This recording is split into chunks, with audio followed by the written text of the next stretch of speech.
시청자 여러분 안녕하십니까? 복지TV 뉴스입니다. 정부가 기초생활보장제도를 통합급여에서 개별급여 방식으로 바꾸려는 과정에서 부양의무자 기준과 범위를 놓고 논란이 거세지고 있습니다. 박정인 기자입니다. 정부가 기초생활수급제도를 맞춤형 기초생활수급제도로 개편을 추진하면서 부양의무자 기준을 그대로 둔 채 소득 기준만 완화하는 방식으로 수급자를 늘리는 방안을 제시했습니다. 정부는 현재 부양의무자 가구 최저 생계비의 130% 미만에서 185% 미만까지 완화하겠다는 계획입니다. 그러나 시민사회단체는 정부안으로 확정이 된다면 기초수급자는 약 12만 명 정도밖에 늘지 않고 정부가 지금까지 탈락시킨 기초수급자 26만 명에도 한참 미달하는 수준이라고 주장하고 있습니다.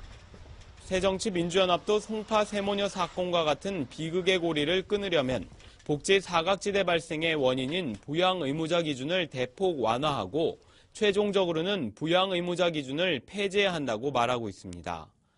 부양의무자 기준을 놓고 정부와 야당 그리고 시민사회단체 사이에 팽팽한 줄다리기가 이어지고 있는 가운데 정부의 최종 선택이 어떤 식으로 내려질지 주목됩니다. 복지TV 뉴스 박정인입니다. 참여연대 사회복지위원회가 2015년 보건복지부 예산안 분석 보고서를 발표했습니다. 정부는 역대 최대의 복지 예산 편성이라고 했는데 사실 그렇지만은 않았습니다. 김지환 기자입니다. 참여연대가 2015년도 복지부 예산안을 기초보장과 보육, 아동청소년 복지, 노인복지, 보건의료 등 5개 분야를 중심으로 분석해 발표했습니다. 보고서에 따르면 정부는 역대 최대의 복지 예산을 편성했다고 하지만 기초연금, 무상보육 등 의무지출 예산의 자연 증가분과 기금성 예산의 증가에 따른 것이고 중앙정부가 부담할 부분은 오히려 축소 편성했다는 지적입니다. 내년 예산안에서 가장 큰 폭으로 상승한 분야는 노인복지로 지난해 6조 3,848억 원 대비 37%가량 상승한 8조 7,798억 원입니다. 하지만 기초연금의 전면 확대로 인한 의무지출 예산의 증가가 대부분을 차지하고 있고 지자체의 재가 노인 돌봄 서비스 보조금 등은 대폭 감소됐다는 분석입니다. 또 3세에서 5세 누리과정 보육료를 지방교육재정교부금으로 전가해 영유아 보육료 지원도 총 4천억 원 넘게 삭감됐습니다. 특히 기초생활보장 예산은 맞춤형 개별급여 도입으로 인해 교육급여와 주거급여 등이 타부처로 이관됨에 따라 전년 대비 7.9%가량 삭감됐으며 송파 세모녀 사건 이후 정부가 제도 개선을 약속했던 부양의무자 기준 완화와 관련한 예산도 전혀 반영돼 있지 않다고 지적됐습니다. 한편 참여연대는 이번 분석 보고서를 지난 8일 국회 보건복지위원회 소속 의원들에게 전달했습니다. 복지TV 뉴스 김지현입니다. 저소득층의 비만은 선진국에서 공통적으로 나타나는 현상인데요. 우리나라도 비슷해져 가고 있습니다. 국민건강보험공단 분석 결과 소득이 낮을수록 비만도가 높은 것으로 나타났습니다. 박정인 기자입니다. 풍만하거나 뚱뚱한 몸집은 과거 부의 상징으로 인식됐지만 이제는 정반대입니다. 최근에는 비만이 저소득층에서 급증하며 사회 문제로 봐야 한다는 지적이 나옵니다.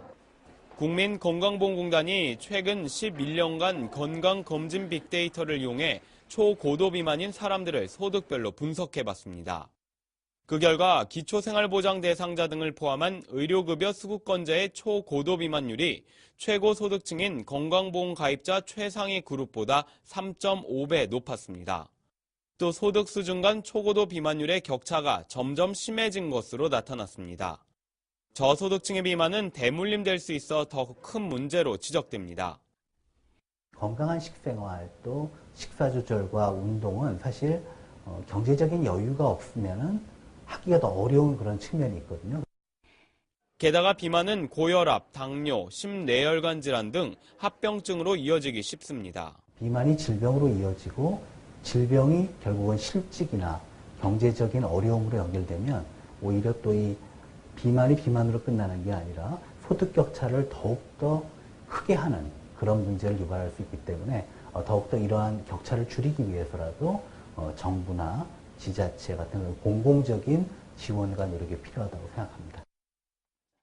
지역별로 봤을 때는 초고도 비만율은 지난해 기준 16개 시도에서 제주도가 가장 높았습니다. 복지TV 뉴스 박정인입니다. 11월 11일 지체장애인의 날을 기념하는 행사가 열렸습니다.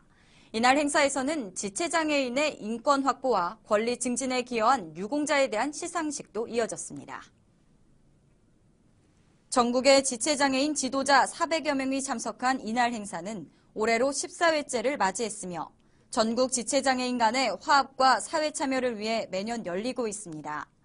이날 자랑스런 지체장애인 대상은 성공한 사업가에서 장애인 단체 운동가로 18년간 장애인 복지 증진을 위해 힘써온 손영호 서울특별시 지체장애인 협회장이 수상했고, 봉사 대상은 시각장애인 변호사로서 23년간 사회적 약자에 대한 봉사활동에 앞장서온 최준원 변호사가 수상하는 등 총 16명에게 수상의 영예가 돌아갔습니다.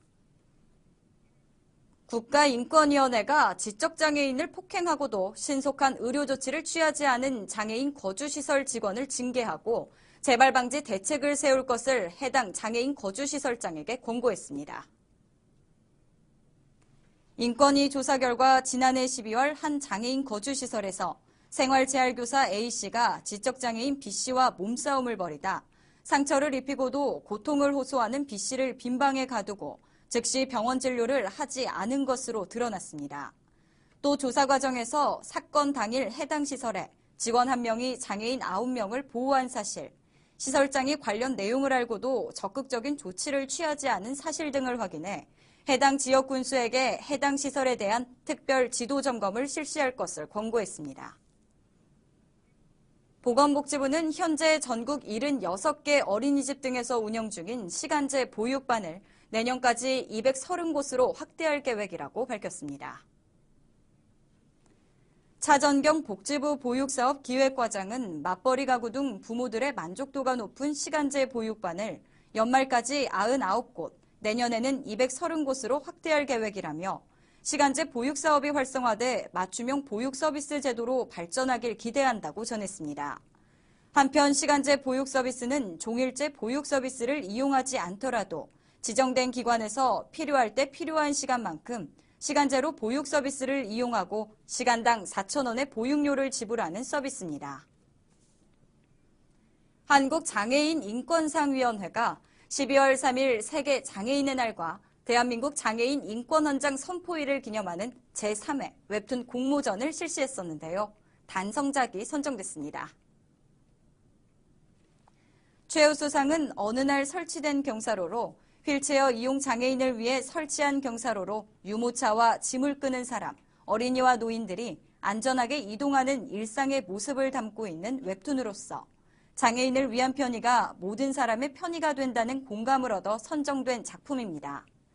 한편 웹툰 공모전 시상식은 12월 3일 서울 여의도 이룸센터에서 개최됩니다.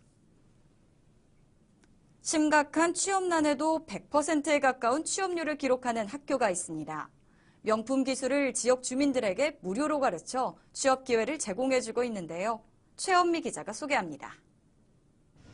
가족들과 함께 운영하던 요식업을 정리하고 1년간 특수용접 기술을 배우고 있는 김희준 씨. 생소한 분야에 걱정도 많았지만 교육 과정에서 관련 자격증을 두루 취득하며 더 나은 미래를 설계하고 있습니다. 3D 업종이라고 지금 기피를 많이 하고 있는 업종이란 말이에요. 저희가 배우는 것들이. 근데 나이를 먹어서도 어떻게 보면 이 기능이라는 것은 자기가 가지고 있는 것이기 때문에 끝까지 활용을 할 수가 있는 것이거든요. 경기도 기술학교가 취업에 어려움을 겪는 도민들에게 조력자가 돼주고 있습니다. 용접과 기계, 자동차 등 5개 과정에 300여 명의 학생들이 명품 기술을 배우는 좋은 기회를 얻고 있습니다.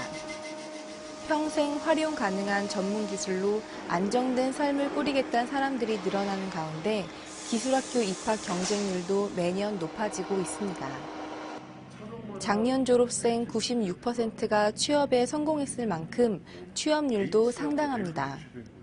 10대부터 50대까지 다양한 연령층의 예비기술인들이 기술학교를 통해 취업문에 한 발짝 다가서고 있습니다.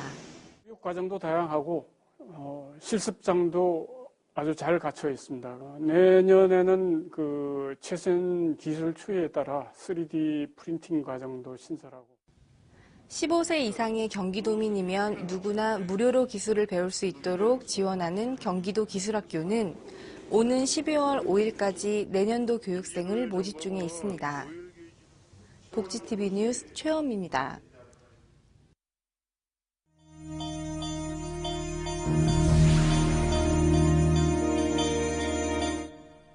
이어서 간추린 뉴스를 전해드립니다.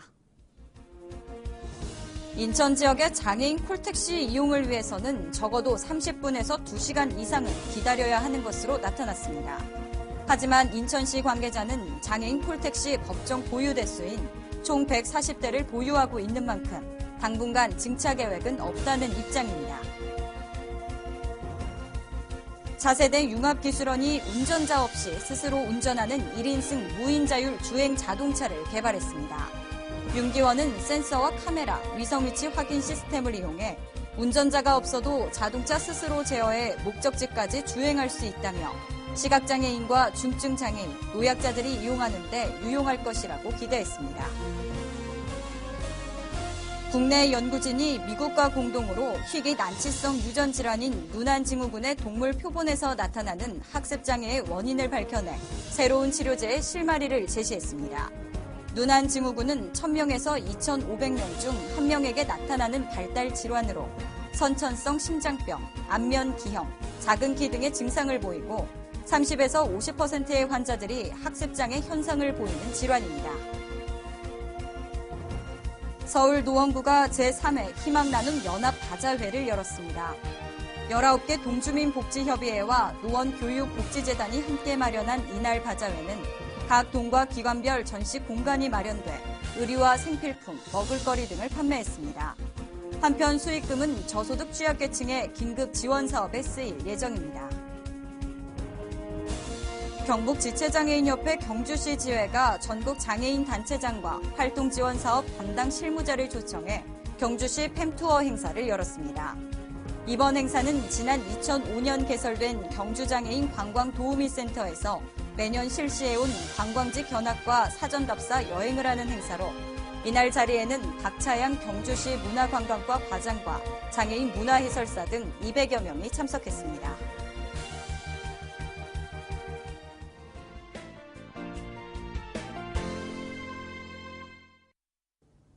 우리나라가 급속하게 다문화 사회로 변모하고 있다는 것은 누구나 인정하고 있습니다.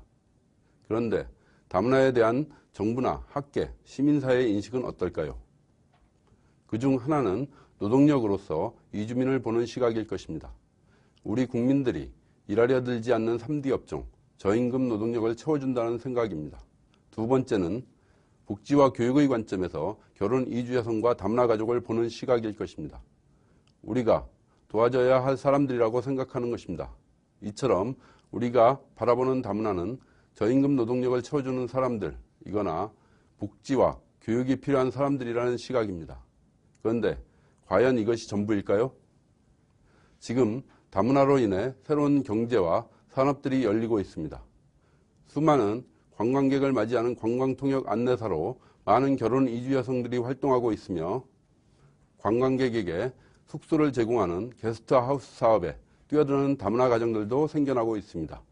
그리고 인터넷으로 외국 상품을 직접 구매하는 일이 많은데 거꾸로 한국 상품을 중국이나 동남아 등지에 직접 판매하는 사업에 결혼 이주 여성들이 뛰어들기도 합니다. 이렇게 다문화로 인해 우리 사회에 새로운 산업이 창조되고 경제활동이 이루어지기 시작하고 있습니다. 이런 일들은 앞으로 무궁무진하게 발전해 나갈 것입니다. 다문화가 저임금을 채워주는 노동시장, 보살핌이 필요한 계층이 아니라 새로운 경제, 새로운 산업을 창출하는 분야가 되고 있는 것입니다. 따라서 이주민과 다문화 가족을 저임금 노동력을 채워주거나 복지 혜택이 필요한 사람들로 볼 것이 아니라 함께 어울리며 새로운 창조 경제를 만들어가는 사람들이라는 인식이 필요한 때입니다.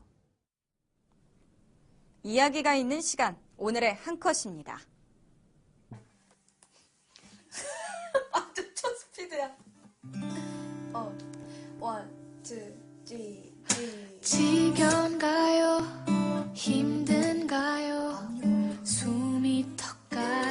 괜찮나요? 할 수 없죠. 어차피 시작해버린 것은 쏟아지는 햇살 속에 입이 바싹 말라와도 할 수 없죠. 창피하게 멈춰설 순 없으니 단 한 가지 약속은 틀림없이 끝이 있다는 것. 끝난 뒤에 지겨울 만큼 오랫동안 쉴 수 있다는 것.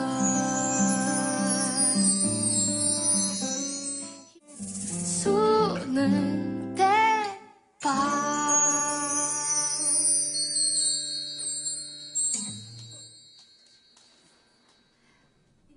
대학 수학능력 시험이 코앞으로 다가왔는데요.